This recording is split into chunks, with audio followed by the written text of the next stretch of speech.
대하여 앉으사 무리가 어떻게 헌금함에 돈 넣는가를 보실세. 여러 부자는 많이 넣는데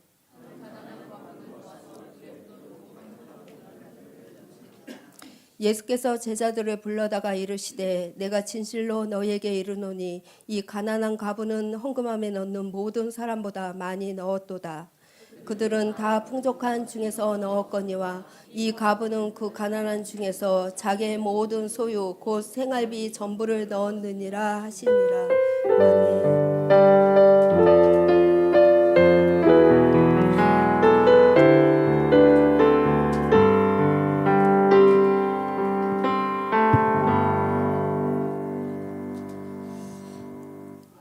명절 잘 보내셨습니까? 잘 못 보내셨습니까?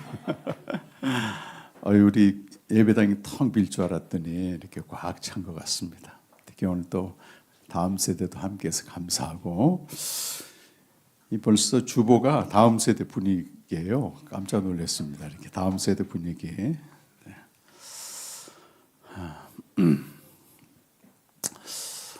지난 1월 20일 날 우리 교회에서 그 창세기 또 출판 기념회를 했습니다. 정말 깜짝 놀랐습니다. 우리 성도분들이 정말 은혜도 됐지만은 그 목사님 말씀처럼 의리를 지켜서 거의 다 참석하시고, 또 참석 못한 분들은 그 다음 날도 또 책을 가져가시고 해서 너무 감사하고요. 다시 한번 제가 복음축신교회의 지체가 됨을 또 감사했습니다. 제가 지난 주간에 제가 이제 40대 후반이니까 약 20년 전이었죠. 그때 20대 중반이었던 청년, 근데 그가 이제 40대 그때 내 나이가 된 거예요. 그래서 1년에 이제 한 번, 길면 2번 와서 밥을 사줍니다. 지금 한때 이제 국어 선생님이셨는데 하나님 은혜를 받고 복음을 전해야 되겠다 싶어서 목사가 됐어요. 그래서 우리나라 최상류층이 다니는 그 교회의 부목사더라고요.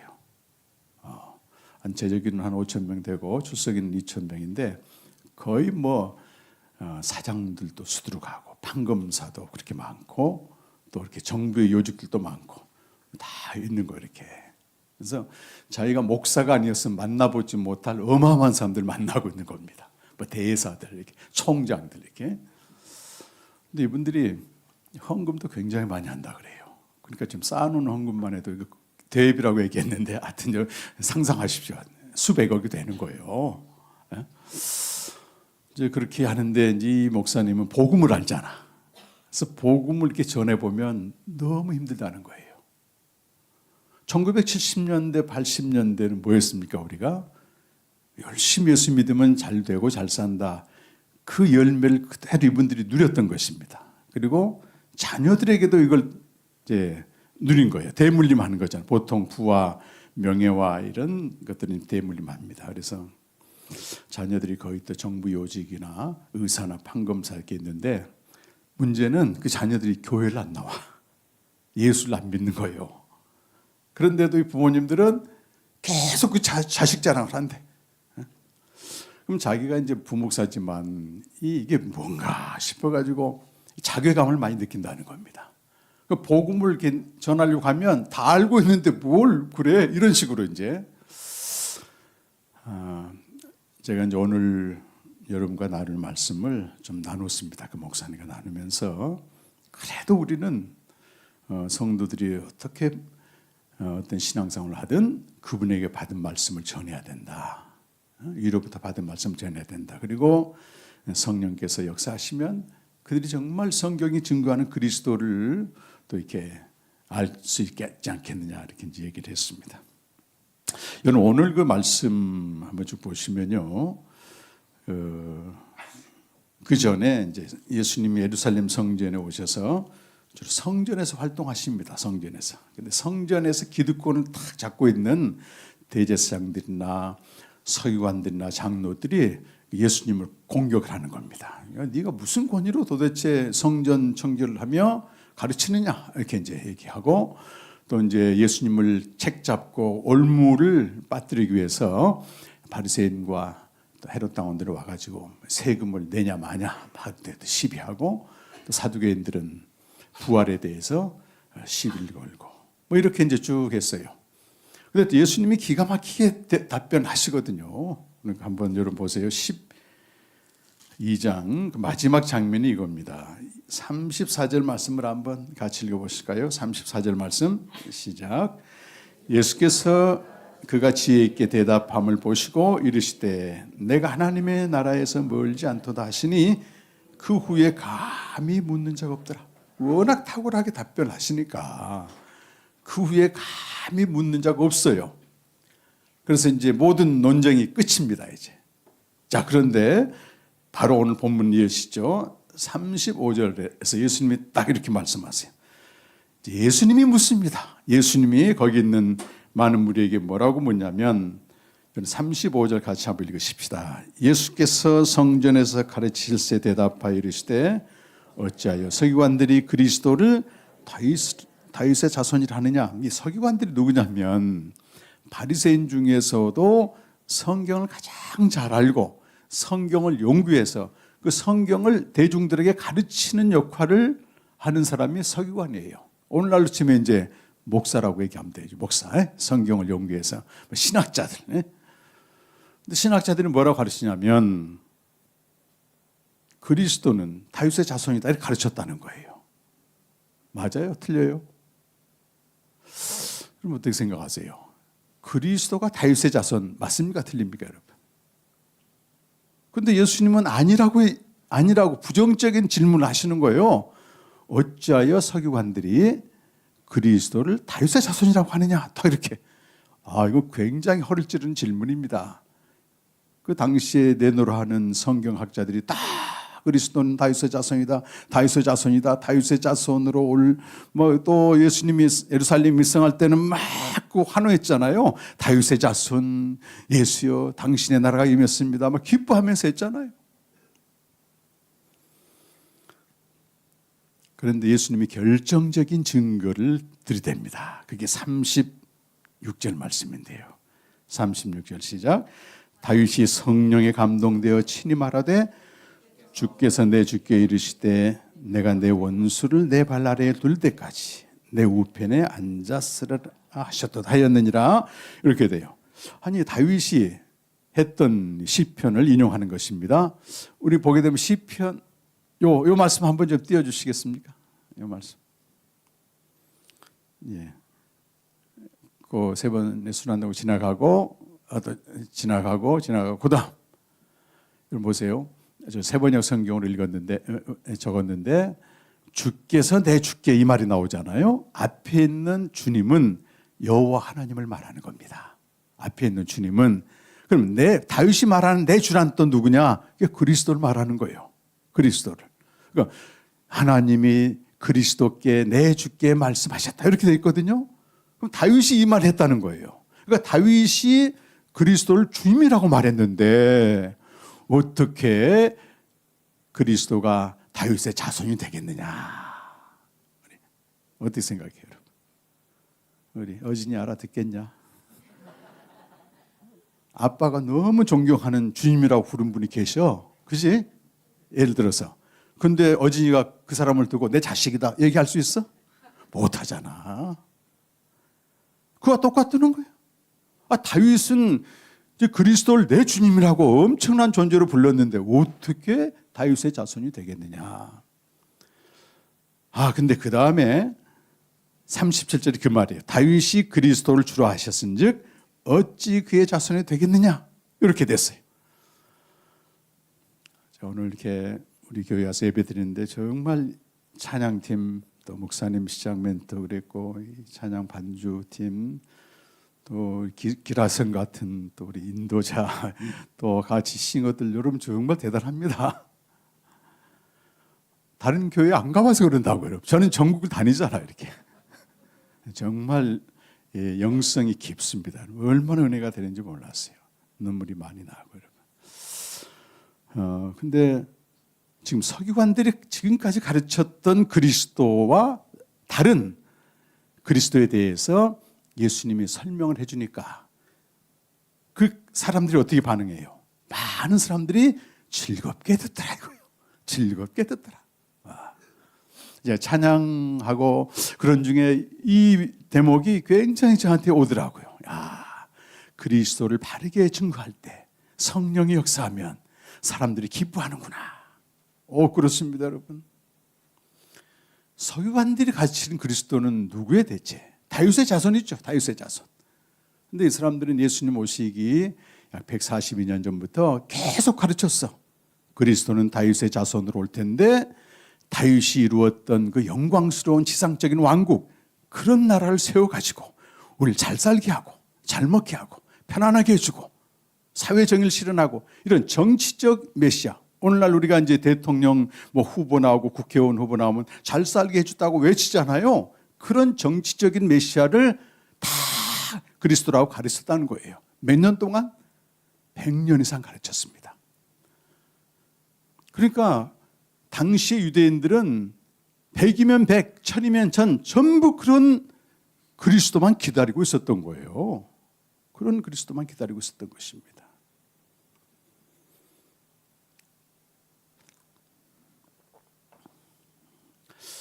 여러분, 우리 인생은요, 내가 원해서 온 거 아니잖아요. 그렇죠? 내가 원해서 왔다면 좀 내가 원하는 내 마음에 드는 부모 밑에서 좀 태어났으면. 제가 어제도 조카 손녀한테 그런 카톡을 받았어. 이름도 내가 짓지 않고 그냥 내 던져진 피투된 존재예요, 우리 인생은. 나와 봤더니 어떤 문제가 있는가 하면 모든 권위가 이미 정해져 있습니다. 부모의 권위가 이미 정해져 있고 사회의 권위가 정해져 있고 북한에서 태어났다면 우리 김정은의 권위 안에 있을 거라고. 그런 권위가, 정치적인 권위가 다 정해져 있어요. 그런데 중요한 건 뭐냐면 종교적인 권위도 다 정해져 있습니다, 여러분. 혹시 내가 모태신앙이라서 좀 억울한 어제 그런 생각 한 적 있어? 그럼 굉장히 부모의 권위가 좋은 거야. 내가 신앙을 결정하지 못해. 그렇지?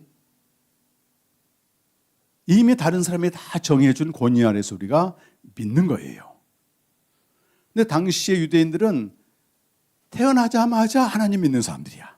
지금 무슬림들이 보게 되면 태어나자마자 알라 믿듯이 태어나자마자 누구 믿는다고? 주아야, 하나님 믿는 거야. 그치? 내가 원해서 믿는 거 아니지? 그렇게 이미 권위가 정해져 버렸어. 그 권위가 뭐라고 말해요? 장차 그리스도가 온다. 근데 그는 우리를 잘 되게 하고 잘 먹게 하고 우리가 원하는 걸 이루어주는 그런 마술사와 같은 분이다. 능력자다. 그러니까 어떻게 돼? 우리는 권위 아래 들어가게 돼 있습니다, 여러분. 나는 권위를 다 부정해. 나는 부모 없어. 국가 없어. 권위 아래 예속되지 않으려고 하는 자는 유일하신 하나님 한 분의 자리에 자기가 들어서는 거예요. 그 마지막은 끔찍합니다, 여러분. 그래서 내가 원든 원치 않든 어느 순간까지는 권위 아래 들어가게 돼 있는 거예요. 그렇죠? 근데 그 권위가 계속 알려주는 말이 그리스도는 다윗의 자손으로 올 텐데 다윗이 재현했던 그 영광스러운 나를 다시 만들어서 우리 잘 살게 해줄 거야. 이렇게. 맞아요, 틀려요, 여러분? 서기관들이 성경을 연구했습니다, 여러분. 그러면 예수님 말씀하신 그리스도와 서기관들이 말하는 그리스도가 뭐가 다른가? 그들도 성경을 연구했는데 강단에서 주일마다 외쳐지는 많은 목회자의 메시지들은 다 나름대로 성경을 연구해서 전하는 거예요. 성경을 연구해서 전합니다, 여러분. 예수님이 마가복음의 가장 중요한 내용이 8장, 9장, 10장에 나오는데 여러분도 이제 마가복음 묵상하기 시작하잖아요. 근데 마가복음 1장 1절이 표제어입니다. 표제어. 제목이란 말입니다. 이 제목이 어떻게 되어 있는가 하면 하나님의 아들 예수 그리스도 복음의 시작 이렇게 되어 있어요. 이게 마가복음 전체의 제목입니다, 여러분. 마가복음이라고 하는 이름은 훨씬 후대에 붙여진 이름이고 모든 성경은 첫 장, 첫 구절이 제목이에요. 그러니까 이 복음서의 제목은 뭐다? 하나님의 아들 예수 그리스도 복음의 시작이다. 복음이 뭐라는 겁니까, 여러분? 하나님의 아들이고 그리스도이신 예수님이다. 2000년 전에 이 땅에 오신 예수님이 하나님의 아들이시고, 그리스도란 말은 무슨 뜻입니까? 성경에서 말하는 그리스도는, 서기관들이 가르친 그리스도는 예루살렘에 들어가서 모든 로마 세력을 물리치고 왕이 되어가지고 우리 자유와 행복과 건강과 뭐 이런 이생의 행복을 주는 그 그리스도였는데, 복음서에서 말하는, 또 구약 성경이 말하는 예수님이 직접 말씀하신 그리스도는 그런 그리스도가 아니라는 거예요. 그래서 중요한 구절이 예수님이 3번에 걸쳐 순환예고를 하신 부분인데, 거기서 예수님 뭘 말씀하시냐면 그리스도는 이런 분이라고 하는 걸 자기 계시를 하는 겁니다.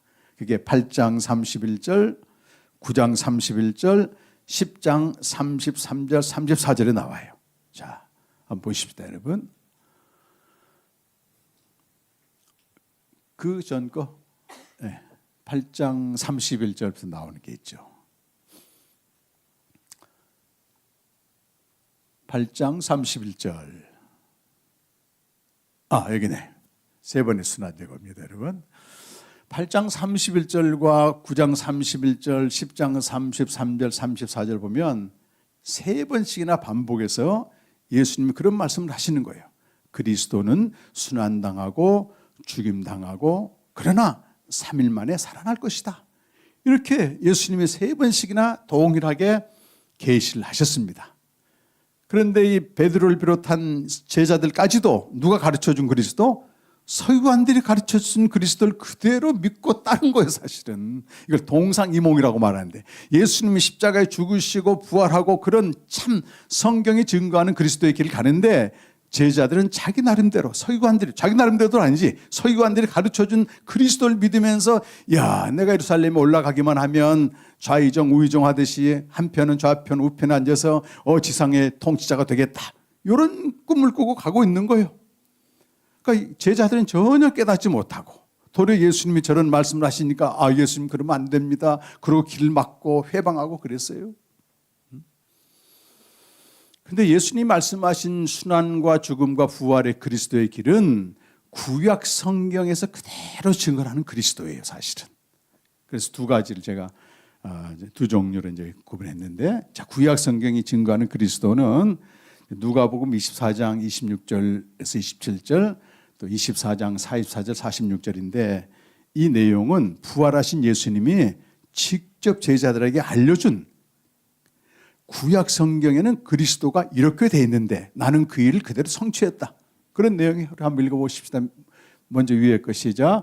그리스도가 마땅히 이런 고난을 겪어서 자기 영광에 들어가야 될 것이 않겠습니까? 그리고 예수께서는 모세와 모든 선지자서부터 시작하여 성경 전체에서 자기에 관하여 써놓은 일을 그들에게 설명해 줬다.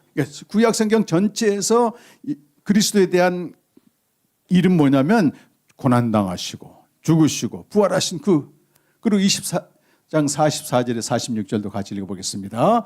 예수께서 그들에게 말씀하셨다. 내가 전에 너희와 함께 있을 때에 너희에게 말하기를 모세 율법과 예언서와 시편에 나를 두고 기록한 모든 일이 반드시 이루어져야 한다고 하였다.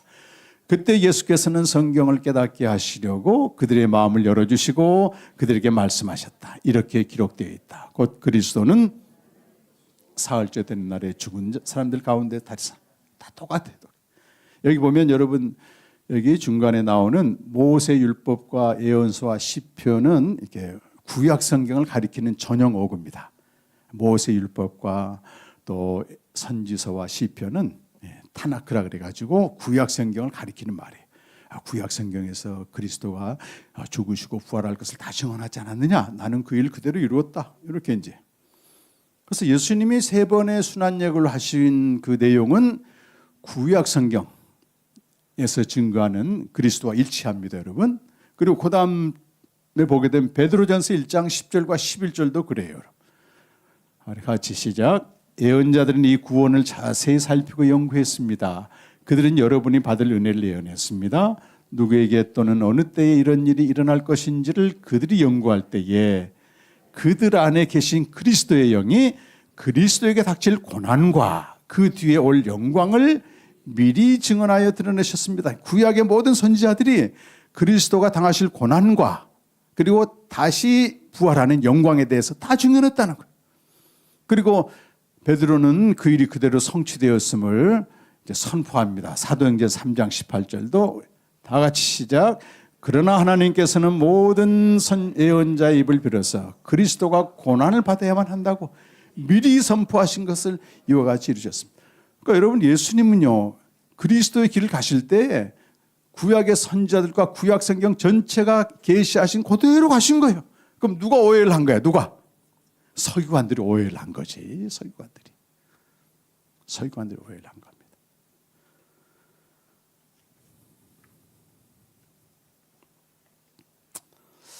그런데 참 감사한 것은요, 예수님이 진짜를 얘기해 주니까 와, 이 많은 사람들이 즐겁게 들었다는 거예요, 여러분.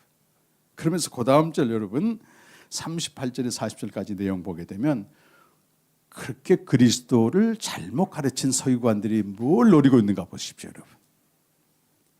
사람들에게 인정받고 환영받고 호응받는 명예욕과 또 그 뒤에 보게 되면 과부의 가상까지 삼켜버리는 소유욕에 사로잡혔어요. 우리 모든 인간에게는 두 가지 큰 욕구가 있습니다. 명예욕과 소유욕이에요. 사람들한테 인정받고 싶은 명예욕과 또 내가 필요한 걸 갖고 싶은 소유욕이 있는 거예요. 사람이든 물건이든 다 있는 거잖아요. 요즘 10대 우리 청소년들은 아이폰을 갖고 싶다고 하더라고. 아이폰. 갖고 싶은 게 있는 거예요. 근데 서기관들의 본질적인 죄는 사실은 그리스도를 오해한 거예요. 성경에서 가르치는 그리스도가 아니고 전통에서 내려온 자기들 필요에 의해서, 여러분 상황이 너무 절박하면요, 그 절박한 문제를 해결하는 것만 눈에 보이지 다른 건 눈에 들어오지 않습니다, 여러분. 원래 인간은 그런 거예요. 그래서 이 조금 확대해서 보게 되면 모든 시대 저를 비롯해서 마찬가지입니다. 영적 지도자에게 본질적인 죄는 그리스도를 잘못 가르치는 겁니다. 우리도 예수 이름을 높이세, 예수 이름을 높이세 얼마나 찬양을 하는데 그 예수가 어떤 예수냐는 거예요. 물어야 됩니다, 여러분. 물어야 됩니다. 답은 성경에 있습니다. 사람은 완벽하지 않습니다, 여러분. 그래서 우리에게 성경을 주시고 성령을 주신 것입니다. 본질적인 죄인 그리스도를 제대로 안 가르쳐 주면서 당연히 뭘 눈독 들이는 거예요. 중이 말이지 연불보다 제밥의 마음이 있다고 이 소유욕과 명예욕에 관심이 있습니다, 여러분. 저도 그랬습니다, 여러분. 저도 그랬습니다. 사람들이 과부의 두렙돈처럼 과부들이 헌납한 이 물질로 소유욕을 채우고 권력을 행사하고 제대로 가르쳐주지 않으면서, 에레미야서 보게 되면 너무 두려운 말씀이 있어요, 여러분. 에레미야서 5장 30절 31절 말씀인데요, 그 에레미야 시대나 지금이나 이 면에서는요 크게 다르지 않은 것 같아요. 한번 같이 읽어보겠습니다. 에레미야서 5장 30절 31절입니다. 같이 시작. 지금 이 나라에서는 놀랍고도 끔찍스러운 일들이 나고 있다. 예언자들은 거짓으로 예언을 하며 제사장들은 거짓 예언자들이 시키는 대로 다스리며 나의 백성은 이것을 좋아하니 마지막 때에도 이것다. 너무 두려운 말씀입니다, 여러분. 저도 저 말씀 앞에 너무 떨었어요. 제가 2008년도에 이제 소위 망해가지고 이제 말씀 앞에 나가게 됐는데 희한하게 에레미야부터 묵상하게 됐어요. 근데 저 말씀이 막 뼛속에 들어오더라고, 뼛속에 들어.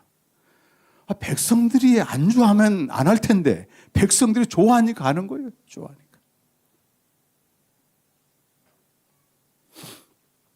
여기 그 명예욕과 소유욕에 사로잡힌 서기관들과 전혀 다른 한 여인이 등장하는데 예수님이 이렇게 헌금함에서 이렇게 다 보고 있었습니다. 이거 좀 이상하죠. 헌금함에 헌금을 하는데 예수님이 부자가 많이 넣는 것, 그리고 가난한 과부가 두렙돈은 아주 작은 최소한 단위입니다.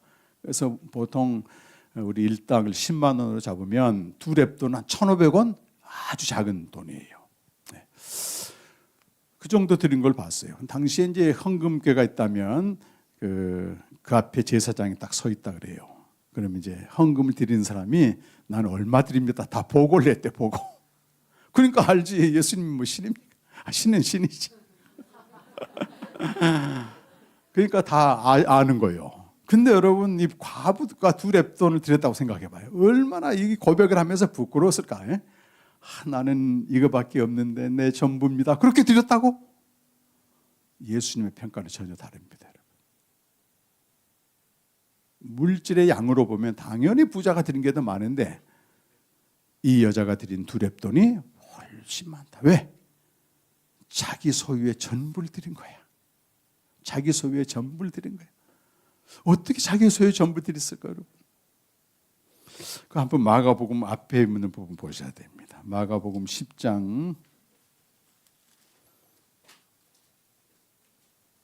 21절 말씀 한번 보려고. 한 부자 청년이 예수님께 나와가지고 자기는 다 율법을 지켰다고 말씀하셨을 때 예수님이 그를 보시고 사랑하사 이렇게 말씀하셨다는 거예요. 10장 21절 시작. 예수께서 그를 보시고 사랑하사 이르시되 내게 아직도 한 가지 부족한 것이 있으니 가서 내게 있는 것을 다 팔아 가난한 자에게 주라. 그리하면 하늘에서 보화가 내게 있으리라.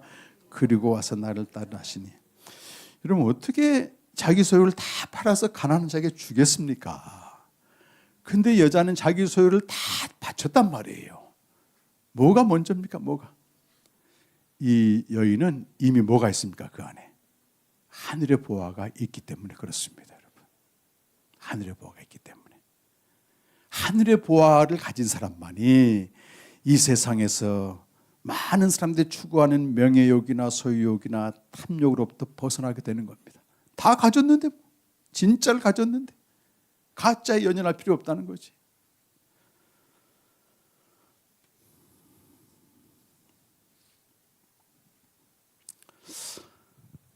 예수님의 제자들에게 가장 중요한 가르침이 아까 그 세 번의 순환여행을 하시면서 핵심 가르침이 8장 34절에 나옵니다. 8장 34절 보십시오, 여러분. 무리와 제자들을 불러 이르시되 누구든지 나를 따라오려거든 자기를 부인하고 자기 십자가를 지고 나를 따를 것이라 이렇게 되어 있습니다. 자기를 부인하고 자기 십자가를 지고. 그래서 여러분 잘 아시는 종교개혁자 칼뱅은 여인이 전부 자기 소유의 전부를 바친 것은 자기 부인이다 그렇게 이제 말합니다. 가장 소중한 것을 바쳤다는 거예요. 근데 우리가 과연 그럴 수 있느냐는 거죠. 마가복음 그 14장 1절 이하 보게 되면 자기 소유를 다 바친 여인과 비슷한 여인이 또 한 명 나와. 14장은 본격적으로 순환여행가 시작되는데요. 예수님이 지금 십자가 길 가시는 거야. 이렇게 또박또박 가고 계신데 그 주변에 많은 사람들이 등장인물들이. 일단 종교 당국자들은 어떻게 하면 저자를 없앨까? 없앨 궁리를 하고, 제자들은 예수님을 따르긴 따르는데 그리스도에 대해서 잘 모르고 있고, 또 가룟 유다는 뭔 생각이에요? 팔아넘길 생각하고, 이렇게 여러 가지 생각을 하면서 지금 순환받는 그리스도를 따라가는 겁니다, 주변에. 그럼 여러분이 이제 이 말씀 가운데 물어봐야 돼. 아, 그리스도는 죽으시고 부활하시고 내가 원하는 복을 이루어지는 바 아니고 죽으시고 부활하신 그리스도구나. 성경에 증거하는 그리스도구나. 근데 그리스도를 지금 따라간다고? 그건 나는 어떤 누구와 같이 따라가느냐 물어야 된다는 거예요. 물어야 된다고. 근데 여기 돌발적인 사건이 벌어지네. 갑자기 한 여자가 오더니 남자들만 지금 밥을 먹고 있는데 그 비싼 향유가 담긴 옥합을 깨뜨려 가지고 예수의 머리에 부어버리는 거예요. 이거 정신 나간 겁니다, 여러분. 원래 기름은 이제 발에다 바르게 돼 있는데, 거기 있는 주변에 있는 마태복음 26장에서는 제자들이 나서 가지고 저 이상한 짓 한다. 저렇게 비싼 것을 팔아 가지고 가난한 자를 줘야지. 이렇게 얘기하고. 가룟 유다도 똑같은 얘기합니다. 요한복음 12장 4절 보면 저 여자를 막 비난하면서 말이죠. 어떻게 그 비싼 기름을 낭비할 수 있느냐? 그걸 팔아서 가난한 자, 이게 300데나리온이거든요. 300데나리온. 300데나리온 얼마? 연봉이요, 연봉. 1년치 월급이라고. 그걸 그 예수님께 다 부어버렸으니 얼마나 아까워 이게. 요한복음 12장에서는 설명이 나옵니다. 괄호해가지고. 가룟 유다는 도둑이다. 저걸 가로채가지고 자기 주머니에 넣으려고 했다. 이렇게 설명이 나옵니다. 그러니까 가난한 자들 핑계는 가난한 자들이 그냥 핑계야. 뭐 하고 싶은 거예요? 그걸 내 손에 착복하고 싶은 거지.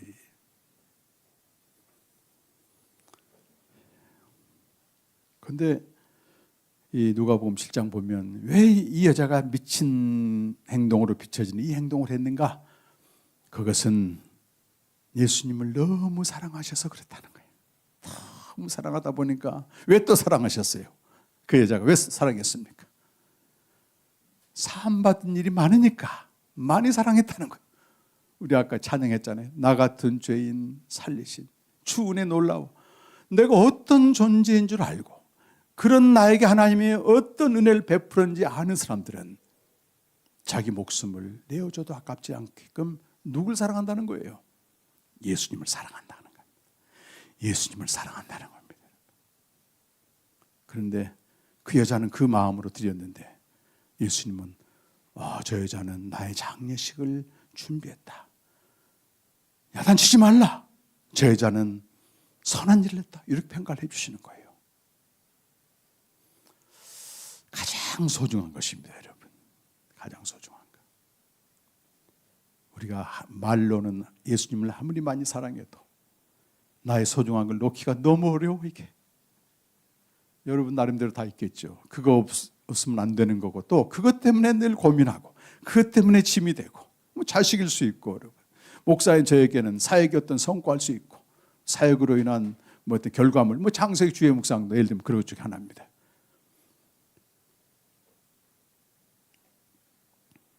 옥합을 깨뜨리는 겁니다. 이렇게. 그랬을 때 그리스도의 죽음에 연합되는 것이고 하늘의 보화가 이렇게 온다고 하는 놀라운 자유가예요. 이게 그리스도입니다. 그리스도 죽으시고 부활하신 그리스도에 참여하는 것. 여러분 이 서기관들이 이 가르친 그리스도에 대한 그리스도관은 당시의 상황 자체가 너무 절박했어요. 정치적으로는 로마의 압제를 당하지, 또 경제적으로는 너무 또 가난하지, 또 성전 중심의 권력자들이 막 연약한 자를 착취하지. 이러니까 정의는 이루어지지 않고 그러다 보니까 다윗의 자손, 다윗의 같은 왕을 다시 기다리고 있는 왕적 메시아를 기다렸다고 하는 것입니다.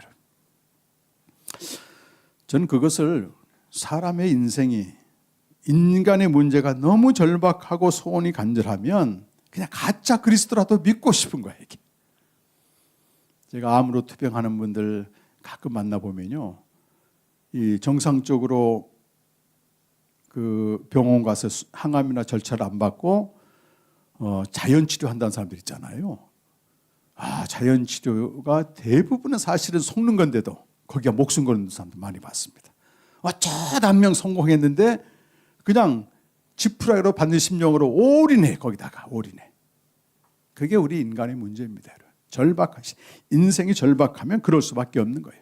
설령 그렇지 않아도 그렇다 치고 믿고 싶은 거. 거기에 거짓 그리스도가 들어온다고 하는 것입니다. 김용규 그 박사가 쓴 그 철학 카페에서 문학이 있기란 책을 보면은 이런 얘기가 나와요. 폴란드 출신 작가인 그 유레크 베커가 쓴 거짓말쟁이 야콥이란 그 소설을 쭉 소개한 내용이 나옵니다. 당시 이제 폴란드가 2차 대전 때 독일에게 점령돼 가지고 수용소에 이제 사람들이 갇혀 있어요. 이렇게 유대인들이 갇혀 있었는데 주인공 야콥 하임에게 뭐가 있냐면 라디오가 있는 거예요. 그 라디오에서 이제 들려오는 실시간을 다른 수용소 사람들한테 알려주는 거예요. 야, 지금 말이지 내가 라디오 뉴스를 들어봤더니 연합군 러시아가 곧 임박해서 해방된다더라. 그러니까 사람들이 어떻게 돼요? 막 두려워하다가 그 소식을 듣고 막 위로를 받게 되고 서로 격려를 하고 버티는 거예요, 이렇게. 근데 가까운 사람에게만 얘기했는데 그게 소문이 나니까 수용소에 있는 사람들이 전부 자기한테 와. 야, 오늘은 어떻게 됐어? 가까이 온 거야? 가까이 왔어. 거짓말이 아니에요. 이게 거짓말이야. 라디오 갖고 있지도 않아. 근데 거짓말 퍼뜨린 거야. 근데 너무 많은 사람들이 그 말을 믿고 의지하니까 덜컥 겁이 나, 불안해졌어. 자기 절친에게 옆에 있는 친구한테 얘기를 했어. 야, 나 사실은 라디오 없어. 그 거짓말이야. 그러니까 그 친구가 다음날 자살해버리는 거야. 그러면서 그 야콥 하임이 뭘 깨닫는가 하면, 야, 지극히 작은 거짓말도, 거짓말이지, 어마어마한 희망을 만들어낼 수 있다. 이렇게 얘기한 거야. 정확히 말하면 1g의 거짓말이 1톤의 희망을 만들어낸다. 그렇게 얘기한 거예요. 드러나면 큰일 나지. 그러나 그 거짓말이라도 믿고 싶은 것이 우리 인간의 본성이란 말이지. 모든 시대마다 그 시대에 적절한 그리스도가 선포되는 것은 우리 문제가 절박하니까 설령 그렇지 않아도 그렇고 싶은 하나님을 믿고 싶은 겁니다. 여러분. 이것이 신앙의 영역에 들어오게 되면요, 너무도 무섭습니다. 여러분. 아무리 말해도 안 들어요. 그 그리스도가 아니다. 우리 이제 후배 목사님이 성경 공부하고 할 때 그 잘 살고 잘 나가는 사람들한테 그 그리스도가 아니다. 그분들이 어떻게 반응한 줄 아세요? 아니, 우리는 예수 믿고 잘 먹고 잘 살고 이렇게 성공을 했는데 뭐가 더 필요해? 이렇게 반응합니다. 아니라고 해도 안 믿어. 안 믿고 싶은 거예요. 정말 우리 한국교회는 이 일제강점기라고 하는 절박한 시기, 거기다 또 6.25 전쟁, 가난이라고 하는 이런 과정을 거치면서 엄청난 교회가 양쪽으로 부흥을 했습니다, 여러분. 저도 그 열매 중에 하나입니다, 여러분. 근데 교회는 어떤 그리스도를 전했냐는 거예요, 여러분. 어떤 그리스도를 전했습니까? 그리고 우리는 어떤 그리스도를 믿었습니까, 여러분?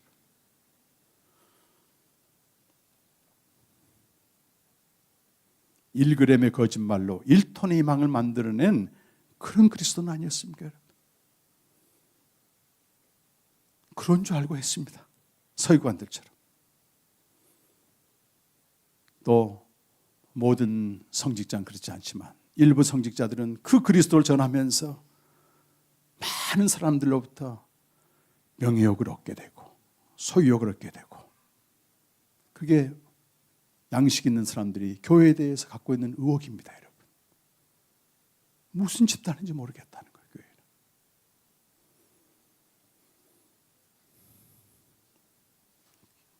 그런데 깨어나고 있습니다, 여러분. 지금은 설령 그렇지 않아도 그런 것처럼 믿는 시대는 저물고 있습니다, 여러분. 제가 어느 글을 봤더니 그 박영규 교수가 그 얘기한 거 보니까 그건 교회사 전공자거든요. 한때 1980년도에 1200만 명까지 올라갔던 교인 수가 지금 600만 명으로 반토막이 났습니다. 전 그래요. 인구 절벽보다 더 빨리 올 게 이 교회 절벽입니다.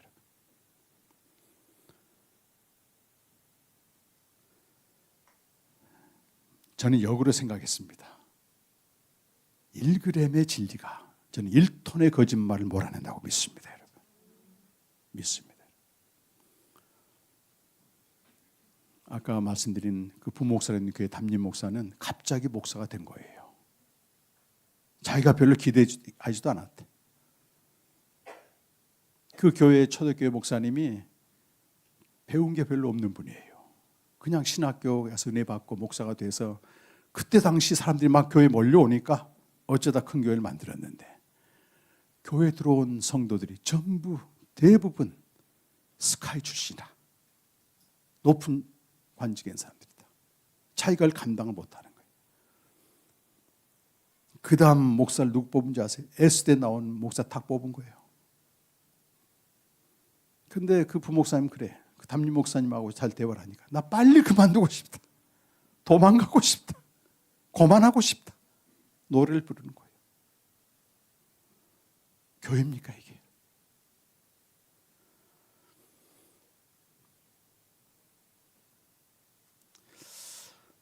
오늘 옥합을 깨뜨려 바친 그 여인을 보면서요. 다시 한번 우리가 그 은혜를 정말 한다면 예수께 좀 미쳐야 됩니다, 여러분. 바르게 알잖아요, 바르게. 저는 정말 우리 조 목사님 모험을 한다고 생각해요. 어쨌든 성경이 증거하는 그리스도를 통해 생명을 주는 이 사역을 목숨 걸고 하고 있고, 또 올해부터는 또 매주 금요일마다 복음 생명을 또 뭐 저보다 더 잘 가르치셔, 저보다 더 깊이 있게. 이 시대하고는 맞지 않는 메시지거든요. 설령 그렇지 않아도 그런 것처럼 믿고 싶은 시대인데 진짜를 얘기하니까 사람들은 도망가거나 안 듣거나 피하고 싶은 거나 끝까지 견디는 자 말이죠. 그래서 아까 우리 처음에 우리 새해 복 많이 받으십시오 할 때 복을 누리라고 그랬대요. 복을 누리라고. 그리스도를 바르게 알고 믿는 게 진짜 복입니다, 여러분. 누가 내 인생을 보상하며 내 신앙을 보상하겠어요? 그렇게 몸 바쳐서 충성하고 물질 받아서 충성했지만 공허한 겁니다, 여러분. 네. 좁고 협착한 길이지만 함께 갑시다, 여러분.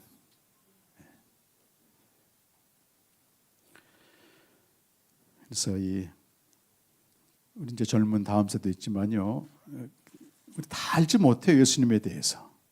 그러나 분명한 거는 옥합을 깨뜨려 바친 여인처럼 내가 받은 은혜만큼 예수님께 한번 미쳐보는 거예요. 무모할 정도로. 야, 너 공부할 시간에 무슨 교회를 가냐? 공부할 시간에 무슨 성경을 보냐? 이런 얘기 들을 수 있어야 됩니다. 그래서 제가 얼마 전에 대구에 갔는데 잠깐 청년들한테 말씀을 전할 시간이 있었어요. 근데 옛날 제 청년 때 생각도 나고 청년부를 가르쳤던 그 생각이 나. 청년들 쭉 보니까 정말 저는 그때 잘 몰랐거든요. 근데 뭐가 있었냐면은 하여튼 예수님을 사랑했어요. 뭔지 몰라도. 그리고 예수님께 미쳤던 것 같아요. 미쳤었던 것 같아요. 청년들이 그래야 됩니다, 여러분. 어지나. 미쳐보는 거야, 한번. 우리 오늘 다 얘기했는데. 뭐가 뭔지 몰라도 정말 옥합을 깨뜨린 여인이 뭘 알고 자기 모든 걸 바쳤겠습니까, 여러분? 지금 이 시대는요, 뭔가에 미쳐있는 시대예요. 뭔가에 미쳐 있습니다. 지난 2월 9일 날이 이제 우리 제주에 강영욱 전사님 소천한 지 벌써 3주기가 됐는데, 그날 아침에 이제 제 아내랑 말씀으로 교제하다가 그 찬송이 생각나. 그분은 너무 일찍 가셔서 너무 아쉬워요. 불꽃처럼 생명을 전하다 가셨거든요. 근데 제가 이제 2주 동안 돌아가시기 전에 그 집에 같이 머물면서 이렇게 매일같이 교제하고 했는데, 그 숨 거둘 때까지 불렀던 찬송이 내 평생 소원 이것뿐 주의를 하다가 그거예요. 근데 그 찬양을 이제 제 아내랑 이번에 이제 저 부르는데 2절 가사가 이렇게 돼 있어요. 꿈같이 헛된 세상 일 취할 것 무엇냐, 이 수고함만 하여도 헛된 것뿐일세. 와, 그 가사가요 막 이 폐부를 찌르는 거예요. 그러니까 유튜브 말이에요. 유튜브 제일 지금 취해 있는 게 유튜브잖아. 뉴스 보고 축구 보고. 그때는 너무 재밌는데 꿈같이 헛된 세상 일 취할 거 뭐냐. 나중에 정신 차리더라고. 나중에 젊어서 살같이 빠른 광음을 주위에 힘쓰세. 온몸과 마음 바쳐서 힘써서 일하세. 한 번밖에 없는 내 인생을 받은 애 너무 귀해서 옥합을 깨뜨린 여인처럼 다 깨뜨려 주님께 바칠 때 이 주님께서 뭐라고 평가하세요? 소유를 바친 두렵돈 바친 여인에겐 너는 다른 모든 사람보다 더 많이 바쳤구나. 옥합을 깨뜨린 여인에겐 너는 내 장례를 준비했구나. 전혀 다른 평가를 하십니다, 여러분. 무언가에 취해 있고 무언가에 미쳐 있는 시대에 올해 한번 예수님께 미쳐보시고 또 말씀에 미쳐보시고 우리 또 사모님 기도하셨잖아요. 이 통독과 또 복음생명 캠프와 이 거룩한 물결이 세차게 흘러가게 해달라고 그 기도가, 그래서 이런 진짜 교회도, 진짜 그리스도를 전하는 교회도 있다고 하는 것을 세상에 알아주든 안 알아주든 주님 앞에 드리자고요. 아멘. 네, 함께 한번 달려가십시다. 다 같이 한번 기도하겠습니다.